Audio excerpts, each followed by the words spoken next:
তো ফির এবার ঈদে আমাদের অনেক কঠিন কাটবে।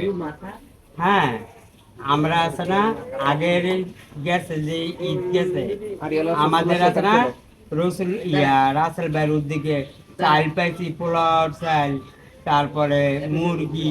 ঈদের আনন্দ কি সবার জন্য? বিস্তারিত থাকছে তরিকুল ইসলামের প্রতিবেদনে। ঈদ মানেই আনন্দ, নতুন পোশাক, পরিবার পরিজনের সঙ্গে সুখের সময় কাটানো। কিন্তু এই আনন্দ সবার জীবনে সমানভাবে ধরা দেয় না। সমাজের এক প্রান্তে এমন এক জনগোষ্ঠী রয়েছে যারা আমাদেরই অংশ হয়েও আজ বঞ্চিত। হিজড়া সম্প্রদায়। বরিশাল নগরীর বিভিন্ন স্থানে বসবাসকারী এই মানুষগুলো ঈদের আনন্দ থেকে অনেকটাই দূরে। যখন চারদিকে উৎসবের আমেজ, তখন তাদের জীবনে বিরাজ করে অনিশ্চয়তা, দারিদ্র্য ও উপেক্ষা। অনেকের কাছে নতুন পোশাক তো দূরের কথা, একবেলা খাবারের নিশ্চয়তাও অনিশ্চিত।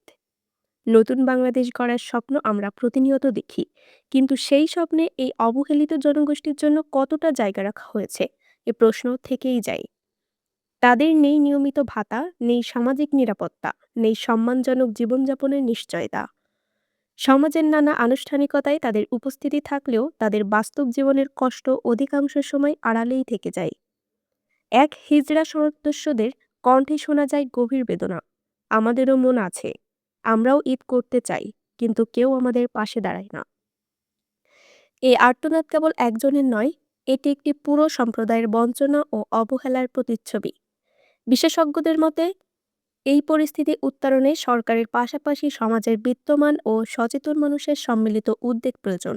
সামান্য সহায়তাই বদলে দিতে পারে একটি জীবনের গল্প। একটি নতুন পোশাক, কিছু খাদ্য সামগ্রী কিংবা সামান্য আর্থিক সহায়তা তাদের ঈদের আনন্দকে অর্থবহ করে তুলতে পারে। এই ঈদে আসুন আমরা শুধু নিজেদের আনন্দকেই সীমাবদ্ধ না থেকে সমাজের এই অবহেলিত মানুষগুলোর পাশেও দাঁড়াই। মানুষের পাশে দাঁড়ানোই হোক ঈদের প্রকৃত শিক্ষা। আরও বিস্তারিত জানতে চোখ রাখুন জাতীয় দৈনিক অভয়নগর পত্রিকায়। আমি বরিশালে সিটিতে ভোটার। আমাদের ভোটের সময় সব কমিশনার কাউন্সিলর সবাই আমাদের কাছে আসে, আইসা বলে আপা আপনার ভোটটা দিয়ে যাইয়েন। কিন্তু ভোট যাওয়ার পরে তাদের কাছে আমরা গেলে পরে তাদের কাছে আমাদের জুতা শেষ হয়ে যায়, তখন তাদের লাগার আমরা পাই না। এবং কি বরাদ্দ আসলে সাধারণ পাবলিকে দেয়, কিন্তু আমার মতো হিজড়া দেয় না, হিজড়াকে দেয় না। কিসের জন্য দেয় না?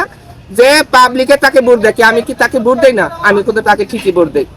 তো যাক, ওইটা কোনো কথা না, কথা হয়েছে আমরা শেখ হাসিনার আমলে অনেকটা ভালো ছিলাম, কিন্তু এই নতুন সরকার কিংবা গেছে 2 বছর ডক্টর ইউনূস ছিল সরকারের আসনে, তার কাছ তো আমরা কিছু পাই নাই। নতুন সরকার আসছে, তার কাছে তো এখনো কিছুই পাই নাই। এই যে করোনার সময় আমরা আমাদেরকে 5,000 টাকা, চাল, তেল, ডাল সবই দিয়েছে, কিন্তু এইবার আমাদের কাছে এখনো কেউ আসে নাই। আমরা দোকানে গিয়ে 5 টাকা 10 টাকা চাইতে পারি না। কিসের জন্য পারি না? কারণ দেশের পরিস্থিতি ভালো না, বিভিন্ন দেশে যুদ্ধ হইতেছে। তাহলে আমরা কি খাইয়া বাইসা পড়ে থাকবো বলেন? আমাদের আর কি করার উচিত? ঈদ কেমন কাটবে সব মিলিয়ে? ঈদ কেমন কাটবে ভাই? আমাদের কাছে যদি মনে করেন একটু ঘরে সেমাই চিনি না থাকে, একটু নতুন পোশাক আশাকে তো দূরে থাক, একটু যদি মনে করেন দুটো ডাল ভাত না থাকে, তাহলে আমাদের ঈদ আর কেমন কাটবে? ঈদ কাটতে পারে কেমন বলেন? আপনিই বলেন সেটা। আমার নাম সুহাগী হিজরা, আমি বরিশালে সিটিতে ভোটার। আমাদের ভোটের সময় সব কমিশনার কাউন্সিলর সবাই আমাদের কাছে আসে, আইসা বলে আপা আপনার ভোটটা দিয়ে যাইয়েন। কিন্তু ভোট যাওয়ার পরে তাদের কাছে আমরা গেলে পরে তাদের কাছে আমাদের জুতা শেষ হয়ে যায়, তখন তাদের লাগার আমরা পাই না। এবং কি বরাদ্দ আসলে সাধারণ পাবলিকে দেয়, কিন্তু আমার মতো হিজড়া দেয় না, হিজড়াকে দেয় না। কিসের জন্য দেয় না?